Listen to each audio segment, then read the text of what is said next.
Welcome, everyone. Today we're tackling something that goes beyond just basic survival. It's about honing your instincts, reading situations accurately, and taking steps to protect yourself and the people you care about when everything goes sideways. We're discussing how to identify and avoid dangerous individuals during a crisis. And I know many of you already have a good sense of what's out there. Maybe you've been through your share of tough situations, or you've worked security, or you've got field experience of some kind. Regardless, there's always more to learn, because every crisis has its own twists and every individual you encounter has their own potential threat level. I'm going to dig into a range of strategies. You'll notice some of these might sound familiar if you've been in the preparedness scene for a while, but others might add new depth to what you already know. Before I jump in, please remember to check out the tagged products in the video description below. Those resources can give you an extra edge when it comes to readiness. Whether it's gear, reference guides, or training materials, they'll help you refine your skill set. And if you find this video valuable, share it with anyone you think might need a reminder or a fresh perspective. Now let's dive right in. In uncertain times, people show who they really are. The calm neighbor you chatted with every morning might become defensive and cagey when resources dry up, while the quiet introvert down the street may find a sense of purpose by volunteering to help others. It's not always the people carrying firearms who pose the biggest threat.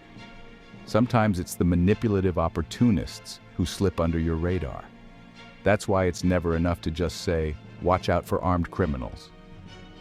You have to watch for any shift in someone's baseline behavior that indicates they might have harmful intentions or destructive desperation. Dangerous individuals aren't always obvious troublemakers. Some might hide behind a friendly face, working you over emotionally until they gain access to your resources. Others might not even realize how dangerous they are. Desperation does nasty things to the human mind.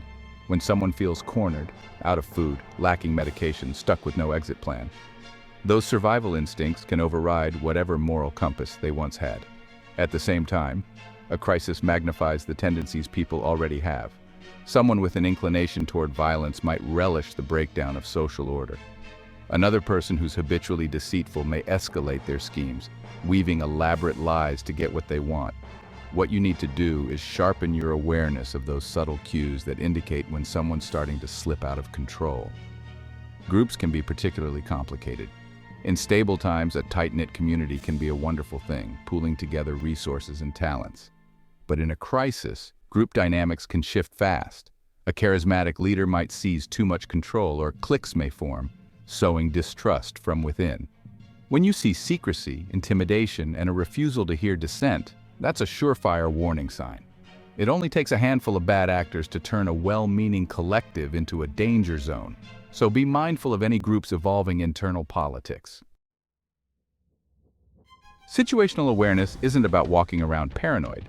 It's about being alert and interpreting what you see. Many of you might be familiar with the concept of the OODA loop: observe, orient, decide, and act. You observe what's happening, orient yourself to those facts, make a decision on how to respond, and then act on it. The trick is doing it quickly and reliably, especially when adrenaline is pumping. Even experienced individuals sometimes freeze or misread a situation under severe stress. The best way to get better is by training your mind to pick up cues in your environment, then running a mental exercise: if this, then that. Over time, it becomes second nature. It helps to keep track of what's normal, even in abnormal times. If the neighborhood's on edge, but someone is unusually calm and cheerful, ask yourself why. Did they find a hidden stash of supplies and now feel secure? Are they setting a trap, acting nonchalant so nobody suspects them? Or maybe they're simply unaffected. Conversely, if the environment is calm but someone's on high alert, that might signal they know something you don't. That's the essence of establishing a baseline and then identifying deviations. For those of you who are already detail-oriented, it's more about refining that sense, continuing to cross-check your instincts with real-world outcomes so your situational radar stays accurate. You also want to maintain a certain balance. Nobody can sustain a state of constant watchfulness without burning out. You might be used to scanning your surroundings if you've worked in security or been in combat zones. But even so, you need downtime to decompress, gather your mental energy, and keep your judgments sharp. If you never let your guard down just a little, you risk decision fatigue, which can make you sloppy when you really need to be on point. Know yourself well enough to rotate watchful rest with heightened vigilance. Experienced individuals often spot aggression or deception through subtle body language, but sometimes it's not enough to just say, check for shifty eyes, or look for clenched fists. It's the overall context that matters. If someone is scanning the horizon constantly, it could be that they're jumpy for a reason. A single gesture rarely tells the whole story. Instead, you look at clusters of behavior. Has their tone gotten sharper, shoulders tensing more, eyes darting? Are they angling their body in a way that suggests they want to keep one side hidden? Maybe they're armed. If someone is consistently interrupting you, cutting you off, or refusing to let you speak, they might be on the verge of losing control. You might also see microexpressions, tiny flickers of what they're feeling before they get a chance to conceal it. Anger can manifest around the eyebrows or mouth. Contempt often looks like a one-sided smirk. Fear might show in dilated pupils or a slight widening of the eyes. Catching these takes practice, and even the most seasoned observers don't always read them perfectly. Still, even a half-second flinch can be the warning you need. Verbal tells are worth noting. If someone is ramping up their aggression verbally, saying things like, "Nobody respects me," or "I'll do whatever it takes," that can be a sign they feel cornered. Or if they're indulging in what you might call scapegoating or blaming, watch out for that. People who externalize all responsibility are less likely to control themselves when tension peaks. Gaslighting is another manipulative trick where they try to make you doubt your own recollections or perceptions. If you sense that's happening, it's time to pull back and reassess whether you can trust that individual. During a crisis, manipulative tactics can be more destructive than outright physical aggression, because they're harder to spot until you're already in a compromised position. One is the divide and conquer approach, where someone seeds suspicion or rumors to break up group cohesion. When your group is full of infighting, it's easier for a manipulator to slip in and exploit members one by one. If you catch wind of people spreading half-truths or noticing a pattern of them pitting individuals against each other, that's your red flag. In those moments, clear communication is your ally. Pull your trusted folks together, compare notes, and shine a light on the manipulator's game. Another widespread tactic is playing on scarcity. Anyone who can control a scarce resource has leverage.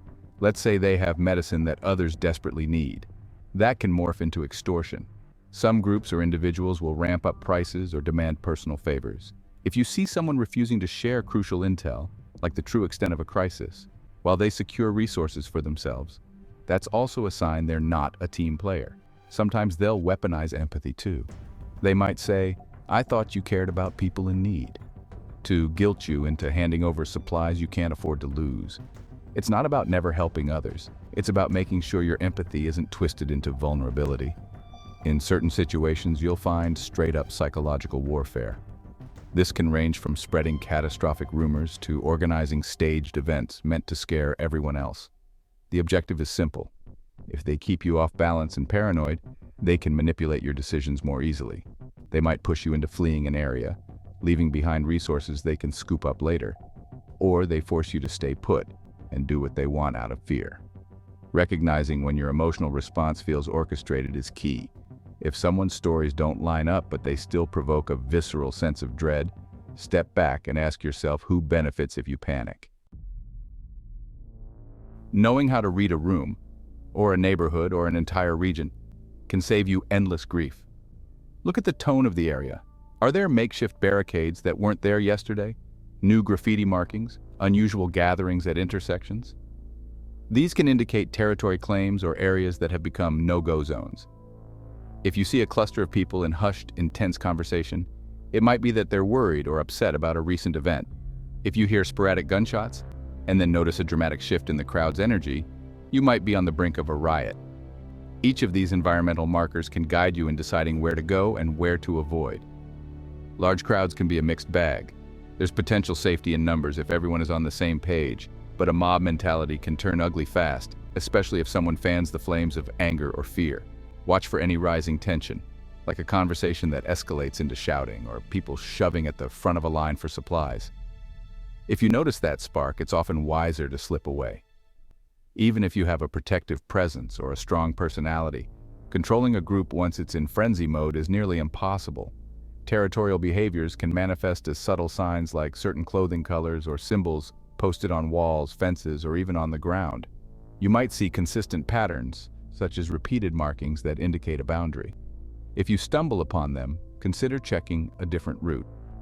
Fewer conflicts start when you steer clear of an established territory, especially in crisis conditions.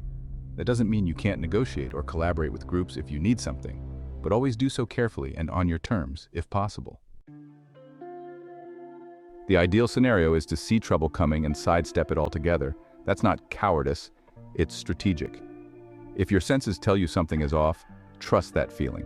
You don't have to prove anything by walking into a tense crowd or approaching someone who seems unpredictably hostile. Experienced people know that ego can be a downfall.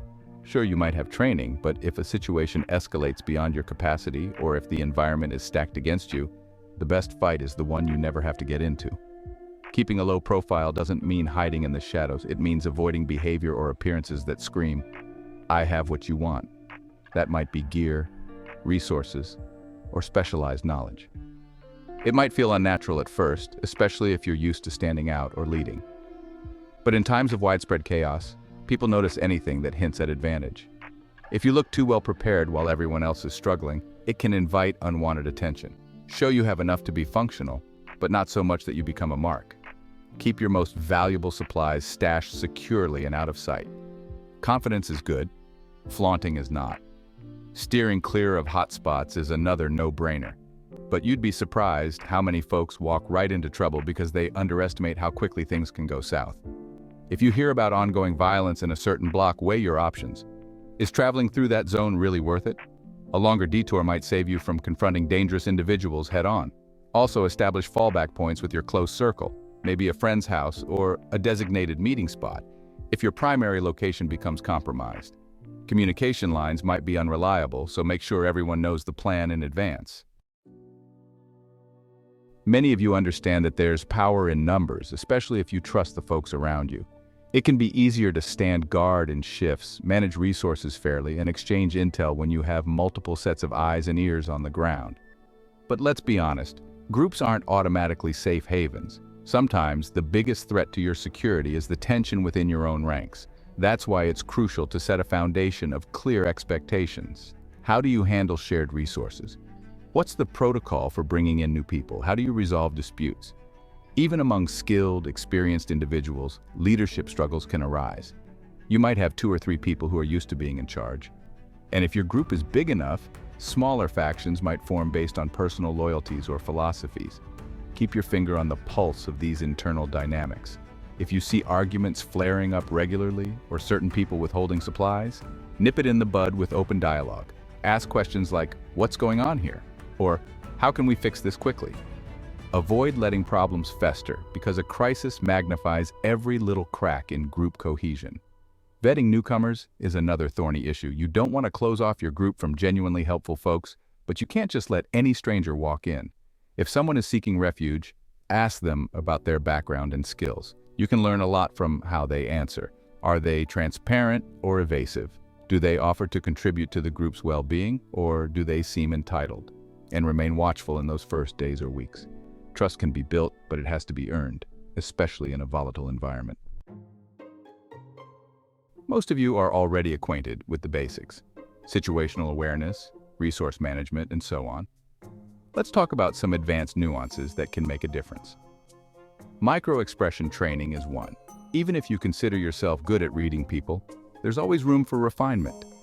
Watch footage of real-life interviews or surveillance videos to catch those fleeting flashes of emotion. These moments can reveal stress, anger, or fear that the person tries to cover up with a smile. It's not foolproof, but it's another layer of insight. Some folks set small integrity traps to test the reliability of group members or outsiders. You stash low-value items in a place that's partially hidden, then see if they get taken. Or you plant a rumor you know is false and see who spreads it. Be careful, because these tactics can breed distrust if someone discovers what you're doing. They can be effective in confirming a suspicion, but should be used sparingly and discreetly. If technology is still partially functional, offline messaging apps or community-based shortwave radios can keep you connected without relying on unstable cellular networks. Keep in mind that communication security matters.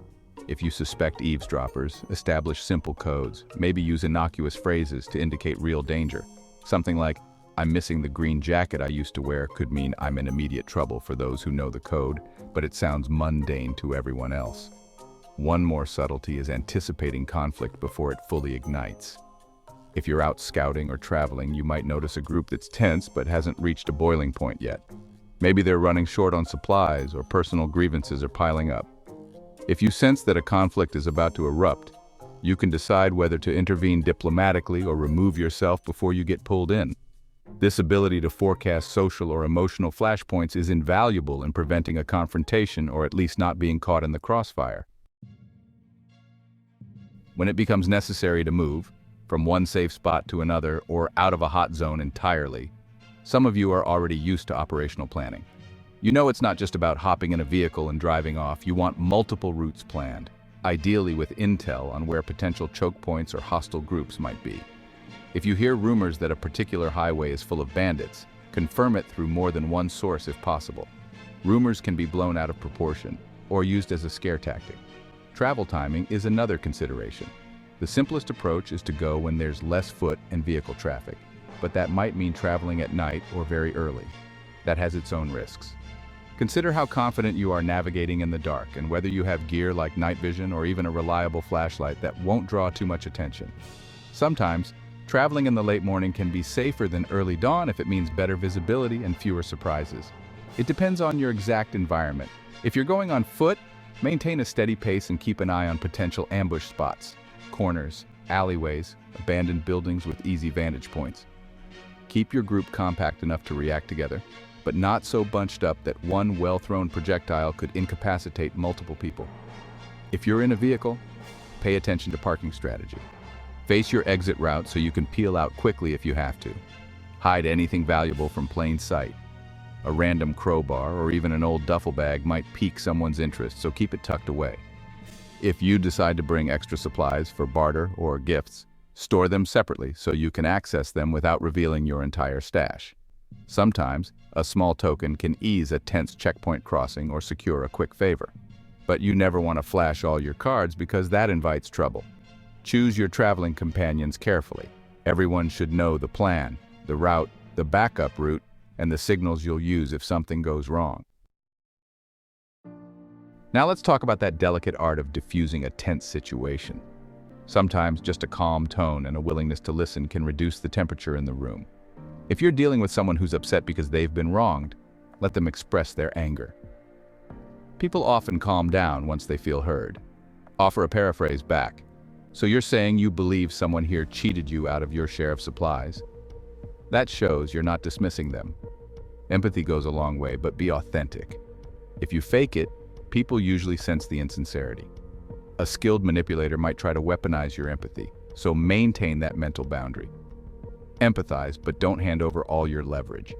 If they become belligerent, you can try redirecting their attention to something constructive. For instance, remind them of a bigger external threat. We'll need to figure out how to protect everyone when the next supply truck comes through, right? If we are divided, we're easier targets. This reframes the conversation. Silence is a powerful tool if used properly. Pause for a beat or two. Give them space to keep talking or calm down. Just be aware that some individuals interpret silence as provocation, so watch how they react. If they start pacing or clenching their fists, maybe switch to a verbal approach instead of letting the silence stretch on. Reading that body language in real time is critical. The moment you sense the conversation is no longer productive or is about to spiral into violence, consider an exit strategy. There's no shame in backing off if it means you live to de-escalate another day. When a crisis hits, you're not just dealing with physical threats. The psychological toll can be equally devastating. Even seasoned folks who've been through tough times can find themselves overwhelmed by the relentless uncertainty. That's why managing fear and stress is more than a side note. It's a core survival skill. You can do everything else right, but if you break down psychologically, your risk factor skyrockets.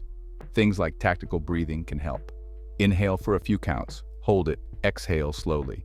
It may sound trivial, but physically calming your body can keep your mind steady enough to navigate threats logically. Journaling might feel like a luxury if you're in a high-alert situation, but if you get a moment of relative safety, jotting down key events helps you process them. It can also serve as a record of suspicious encounters or potential threats you've noticed. If you're in a group, a quick debrief session can work wonders. People share what they saw, compare stories, and sometimes connect dots that no one individual noticed on their own. This collective reflection strengthens group cohesion, and it helps identify any manipulative influences or psychological strains building up in certain members. Be mindful of the signs of psychological fatigue in yourself and others. If someone is lashing out irrationally, it might be that they're running on empty after constant vigilance. If you find yourself unable to sleep because you're replaying everything that could go wrong, you need to address that promptly. Sustained stress can impair your decision-making abilities. And if there's any opportunity to talk with a professional or someone experienced in crisis counseling, take it. Mental resilience is part of your tactical advantage, not an optional add-on. Whether you've gone through deployments, faced natural disasters, managed security for major events, or just honed your instincts through life experience, you know crisis situations don't play out like movies. They're messy and unpredictable. But having the right mindset, spotting early warning signs, and knowing when to step back can tilt the odds significantly in your favor. Dangerous individuals don't always charge at you with obvious weapons. Often they're those who manipulate fierce division or exploit desperation. By recognizing behavioral shifts, reading the environment, and keeping a handle on your own stress, you can sidestep many threats before they fully manifest. Don't forget to check out the tagged products below. Even if you're well-stocked and well-trained, sometimes a single piece of specialized gear or an advanced reference guide can make a night-and-day difference. Think of it as another layer of security in your ever-evolving toolkit. If you found value in this, feel free to share it with someone in your network who could use a refresher or a new angle on preparedness. In a crisis, it's not just about surviving. It's about protecting your peace of mind, maintaining your integrity, and, when possible, helping to stabilize the space around you. Stay safe out there, stay sharp, and I'll catch you next time.